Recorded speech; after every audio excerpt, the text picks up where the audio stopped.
Salut à tous, j'espère que vous tenez le coup en ce début d'année 2026, une année où visiblement le gouvernement algérien a décidé de jouer au comptable obsessionnel.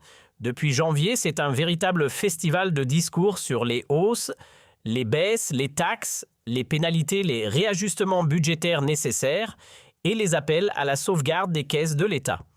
On dirait un disque rayé toujours les mêmes refrains sur ce que le citoyen doit payer, jamais un mot sur ce que le citoyen devrait gagner. Les salaires oubliés, effacés, ignorés comme s'ils n'avaient jamais existé. Pas une ligne, pas une question, pas même un soupir sur ce que M. Tébé a apporté, ou plutôt n'a pas apporté depuis son arrivée au pouvoir en matière de revenus. Aucune mention de hausse salariale, aucun bilan, rien sur les améliorations promises aux Algériens et Algériennes qui continuent de ramer pendant que l'État compte ses sous. On dirait que le gouvernement a une passion bien étrange par les sans relâche de ce que les Algériens doivent dépenser. Mais quand il s'agit de leurs revenus, silence radio. Pas un mot, pas une virgule. Pourtant, préparez-vous, ce que vous allez découvrir va vous faire tomber de votre chaise. Les chiffres qu'on va vous dévoiler n'ont rien d'un hasard, c'est une radiographie brute du désordre, oui, du vrai chaos salarial qui règne depuis que Majid est aux commandes. Et si vous pensez que c'est exagéré, attendez de voir le contraste avec l'ère béfique. Un gouffre, une fracture béante entre deux périodes que tout oppose.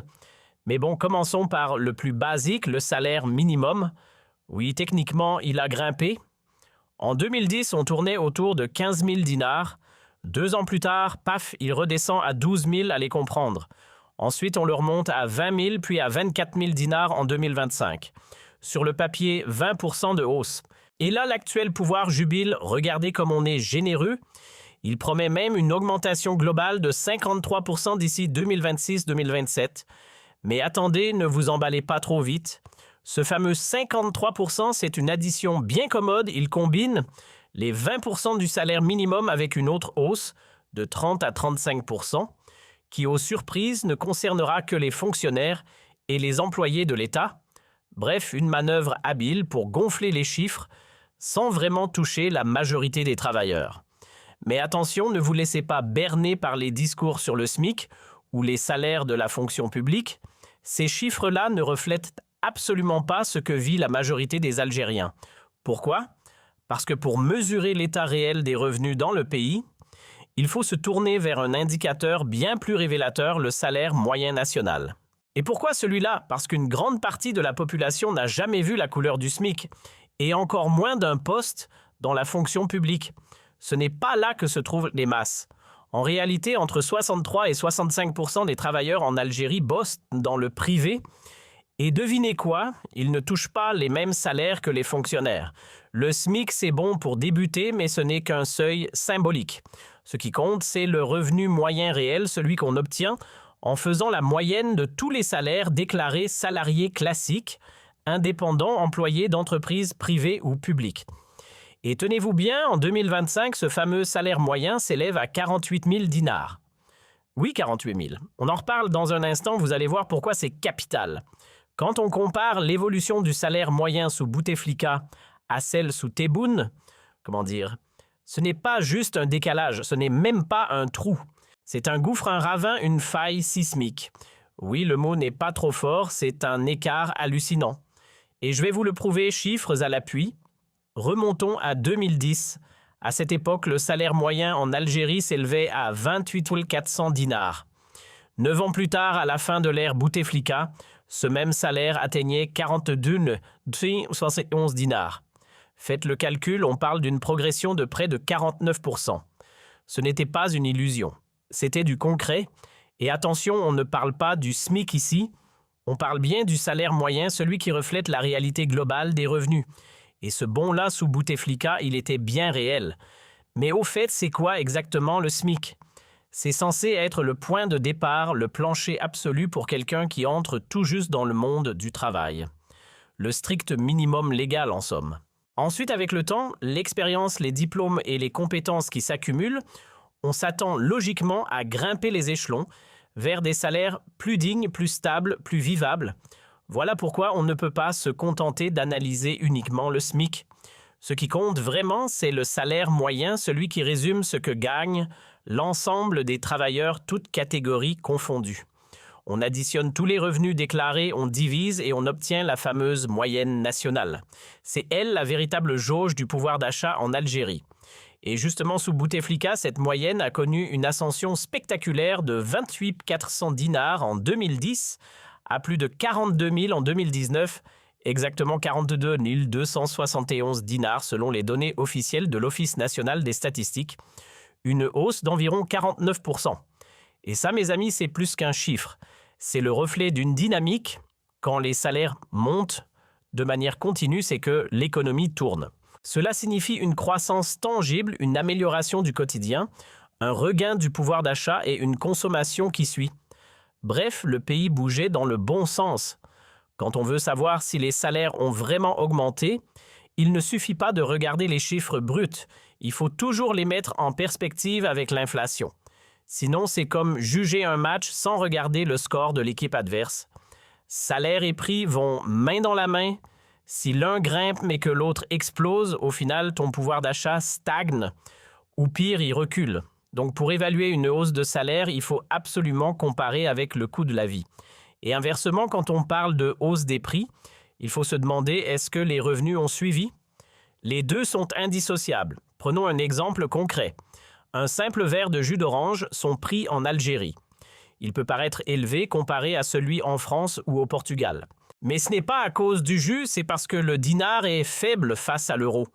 Convertir les monnaies ne dit pas tout. Ce qui compte vraiment, c'est de mettre le salaire moyen de chaque pays en face du prix. Là, oui, on peut mesurer la vraie valeur des choses. C'est en croisant les niveaux de revenus qu'on comprend si ce jus est cher ou pas. Sinon, on compare des pommes avec des oranges. Un verre de jus à 10 dinars ou même à 100 dinars, ça ne veut rien dire tant qu'on ne sait pas combien gagne la personne qui le paie. Dans un pays où le salaire moyen plafonne à 42 000 dinars, ce n'est absolument pas la même chose que dans un pays où les gens gagnent 2 200, 2 500 ou 3 000 euros par mois. Même produit-prix identique peut-être, mais impact radicalement différent. C'est bien pour ça que regarder les prix sans les mettre en rapport avec les salaires, c'est comme juger la météo avec les yeux fermés. Pour comprendre la vraie douleur de l'inflation, il faut toujours croiser les données prix et revenus. Sinon, on raconte n'importe quoi. Et justement, parlons chiffres. Entre 2010 et 2019, sous Bouteflika, l'inflation cumulée a grimpé de 51,5%. Oui, c'est le total après avoir additionné les taux annuels d'inflation année par année. Une simple addition mathématique, mais qui révèle beaucoup en 9 ans, les prix à la consommation ont pris plus de 50% dans les dents. Et ça, c'est pour l'ensemble des produits de base, mais attendez, ce n'est pas tout. Pendant cette même période, les salaires, on parle ici du salaire moyen national, ont également augmenté de 48,9%. Autrement dit, les revenus ont presque suivi le rythme de la flambée des prix. Résultat, on avait un équilibre globalement tenable. Pas parfait certes, mais supportable. Et surtout pas de décalage abyssal entre ce qu'on gagne et ce qu'on dépense. À l'époque de Bouteflika, entre 2010 et 2019, les prix ont bel et bien grimpé, l'inflation était là bien présente, atteignant un total de 51,5%. Mais, et c'est là le point crucial, les salaires n'ont pas été totalement à la traîne. Ils ont presque tenu la cadence avec une progression de 48,9%. Résultat, l'écart entre la hausse des prix et celle des revenus à peine 2 à 3%. Autant dire que c'était encore jouable. Un déséquilibre, oui, mais un déséquilibre maîtrisable. Concrètement, cela signifiait que les Algériens avaient plus ou moins les moyens de faire face à la montée du coût de la vie. Ce n'était pas l'abondance, mais ce n'était pas non plus la noyade. Les salaires moyens ont évolué en parallèle des prix, créant une forme d'équilibre fragile avec une petite avance pour l'inflation. En somme, on pouvait encore respirer un peu. Le pouvoir d'achat n'était pas en chute libre, il résistait. Passons maintenant à l'ère Tebboune. Alors cette fameuse période, elle a donné quoi côté salaire? Tenez-vous bien, en 2019, le salaire moyen national tournait autour de 42 271 dinars. Et en 2025, surprise ou pas, 42 800 dinars. Autrement dit, en 6 ans, le salaire a à peine bougé.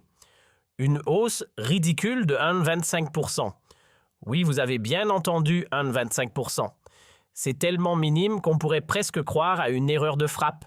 Et pourtant, pendant tout ce temps, le pouvoir n'a cessé de vanter ses soi-disant efforts, en particulier l'augmentation du salaire minimum. Mais attention à l'illusion d'optique, ce n'est pas parce qu'on gonfle le SMIC de 20% que tout le monde en profite. Pourquoi? Parce que ceux qui touchent réellement le salaire minimum sont une minorité. Donc au final, cette hausse ne change presque rien pour la majorité des travailleurs. C'est là que la magie des chiffres entre en jeu. On met en avant le SMIC pour détourner l'attention de la vraie donnée clé, le salaire moyen qui lui reste scotché au plancher. Et faut pas se mentir, vivre au SMIC, c'est déjà vivre dans la galère.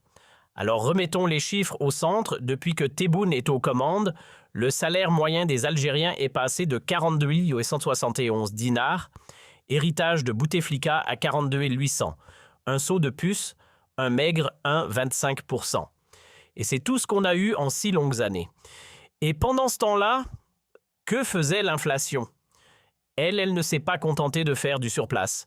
Entre 2020 et 2025, les prix des produits de consommation courante ont explosé de 35,5%.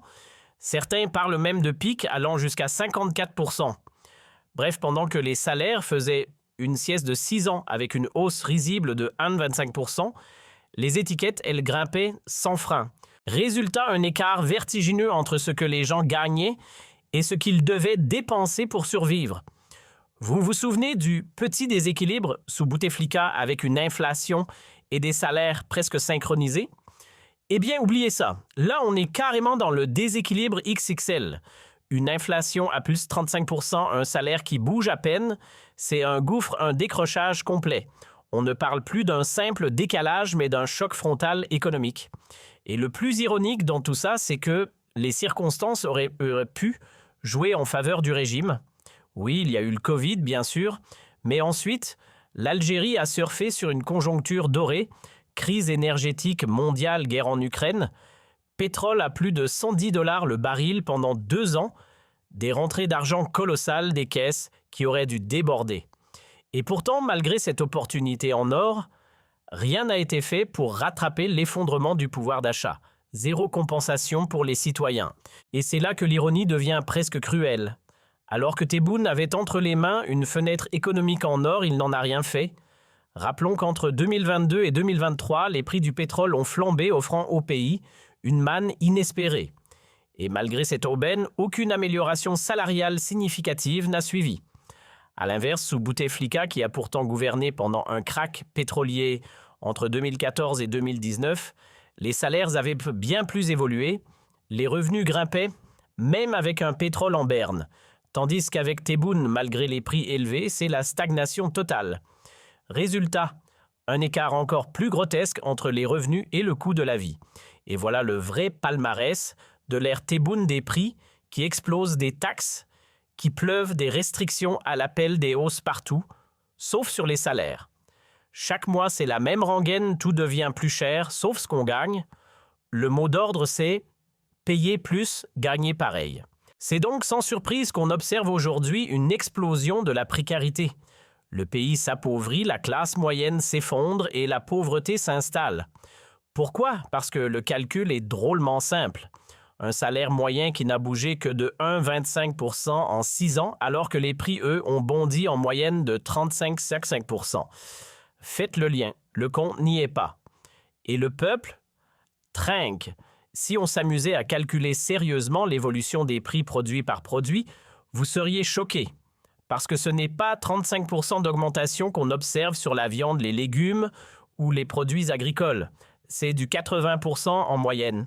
Oui, vous avez bien entendu. Ce que vous mettiez dans votre assiette à l'époque de Bouteflika, vous ne pouvez plus vous le permettre aujourd'hui.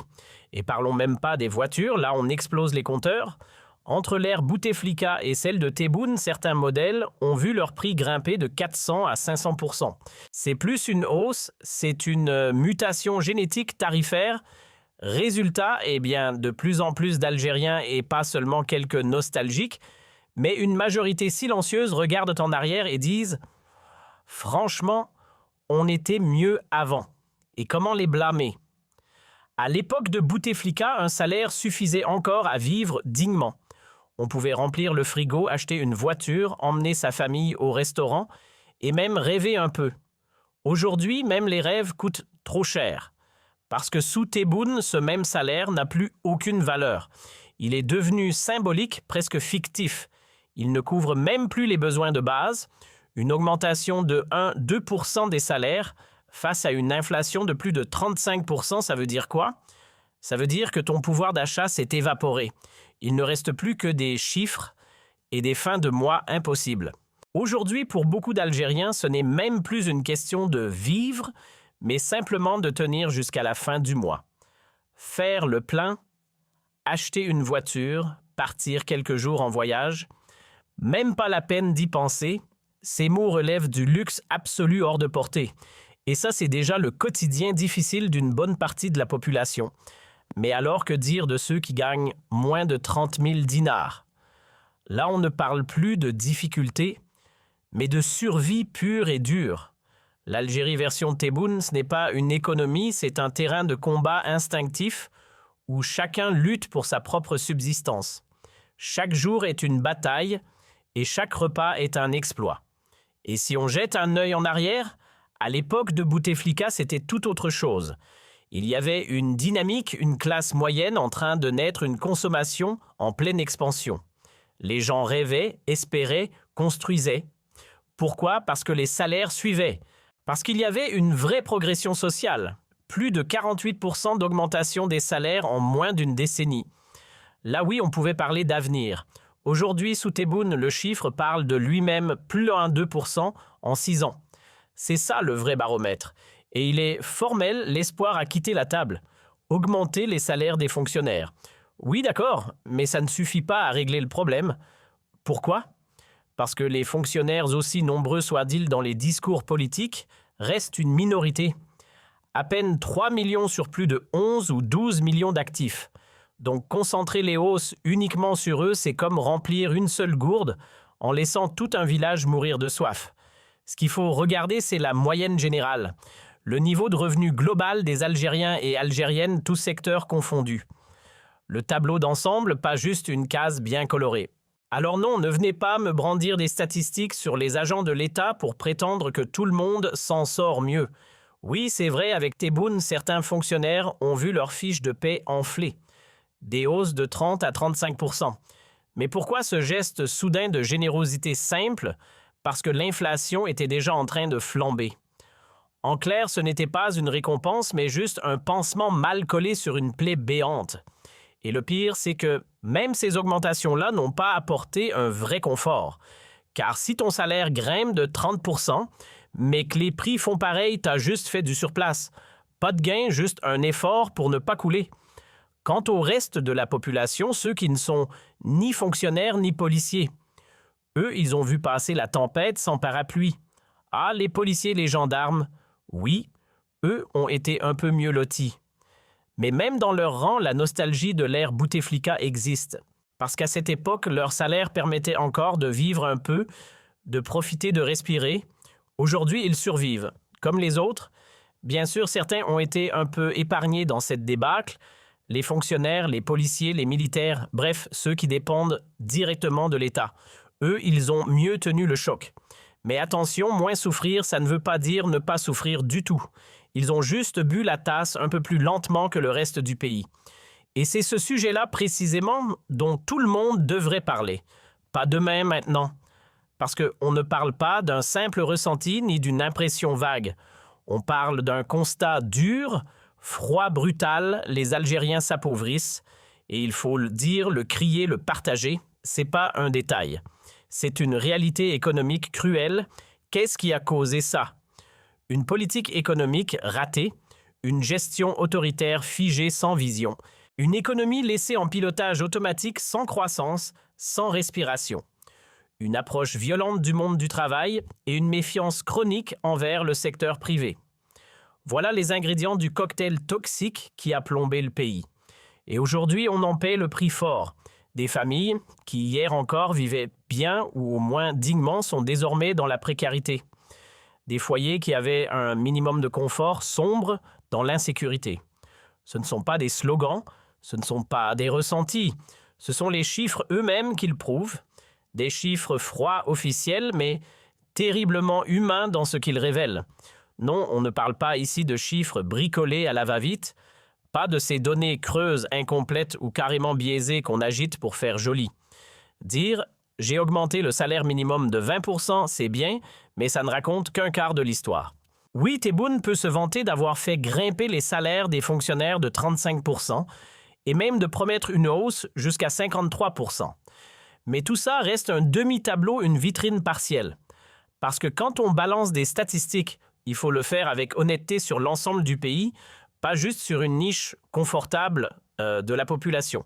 Et justement, la population algérienne aujourd'hui, ce n'est pas 3 millions de fonctionnaires, c'est près de 50 millions d'âmes. Rien qu'en 2025, on a officiellement dépassé les 48 millions d'habitants. Ce chiffre, il faut le rappeler, parce qu'il remet les choses à leur place. Ce n'est pas en favorisant une poignée qu'on tire tout un peuple vers le haut. Un pays, ce n'est pas une cellule ministérielle, c'est un peuple entier.